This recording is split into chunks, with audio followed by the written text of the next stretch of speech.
one thing that I learned a long time ago when I first started coaching was people don't care about how much you know until they know how much you care. And I think that's one of the things that really stuck with me as a young coach, and as I developed my craft, and as I begin to come up as a coach. People don't care how much you know until they know how much you care. So every day I try to show people how much I care. And I think leadership, and how do you integrate leadership into those drills, it starts with building a relationship with your people, and knowing that you care, and they knowing that you care about them. Because once they know that you care about them, they're going to run through a wall for you. And then modeling that behavior, if they care about their teammates, then they're going to know that their teammates care about them, and they're going to fight for one another, and work for one another. So, like to start off with that. Show my values that I try to implement with that quote being said. It's always the right time to do what is right. And that's one thing that we're going to emphasize in every drill as we go through it tonight. We want to emphasize great footwork in the drills. We want to emphasize good passes in the drill, because we're building those habits. So every time we want to do things the right way. It's always the right time to do what is right. So when we get in the workout, we're never taking a play off, or not do, or going halfway, because that wouldn't be doing the right way. We want to do whatever it takes. One thing that we do, and accountability is really big at our program at the University of Michigan, should be big in any program, is we want to do whatever it takes, whether it's diving on the floor for a loose ball, boxing out, making that one last sprint in practice, doing whatever it takes that needs to be done. Then, kind of going back to what we started this presentation with, you people don't know how much you care. People don't care how much you know until they know how much you care. Treat people how they want to be treated. We call it the platinum rule, where it's not treat people how you want to be treated, but treat them how they want to be treated. Because if you treat them how they want to be treated, they're going to respond to you, and it's going to be great. Do your job. At the end of the day, the mission is we got to win the game. We got to win our conference. We got a job to do. We got to execute this play so that we can win the game. We got to be in the right spot. And then we always try and tell the kids, learn, celebrate, move on.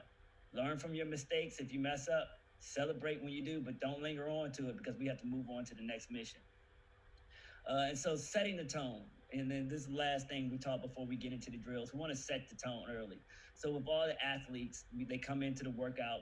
We talk about relationships, and we talk about part of being having these relationships, part of knowing, teaching and modeling leadership integrated into your workout is being aware of what's going on in their life that day.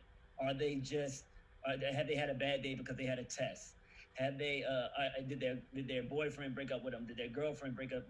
Whatever it is, is mom sick at home? You need to be aware of that. Did they get a bad grade on a test? You need to be aware of that, because that mindset, which we got to really check when they come into the workout, that we need to know what mindset or what frame they're in, so that we can begin to coach them, that we can begin to get their mindset, and we're caring about them so that we can get them to perform at the highest level. So relationship and understanding where they're at that day. Set the table, set the expectations.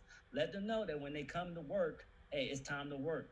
And we understand that there are things outside, but let this basketball court, let it be a safe haven for you. We're going to value their time. We're not going to keep them there all day. We have a plan of attack. We're going to get better. We're going to make them a better player. We're going to make ourselves a better team. So we set the table, we set the expectations. Throughout, we're constantly coaching them, constantly communicating consistently what we need to do. Consistently, constantly talk. We like to hear a loud gym. We say a quiet gym is a losing gym. A gym that's communicating is a loud gym. So, and this is the biggest thing, I think, as we integrate leadership, and we integrate leadership into our drills. Accountability.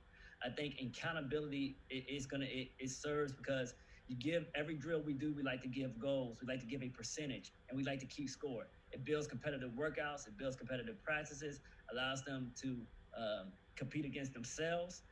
Accountability in these workouts also lets them know that there is a standard, there is an expectation, but it's also there's an empowerment with that, because if they don't meet the goal, they know they have to continue to work. But when they do meet it, they realize they've conquered. They realize that they achieved. They realize they work to build confidence. And with that, if they continue to meet goals on a daily basis, they continue to meet to the standard, and we play at a high standard, they're going to perform under pressure. They can trust their training come game time. So And we'll talk about communicating, accountability, and empowerment throughout this presentation, because those are the ways that you integrate leadership into your workouts.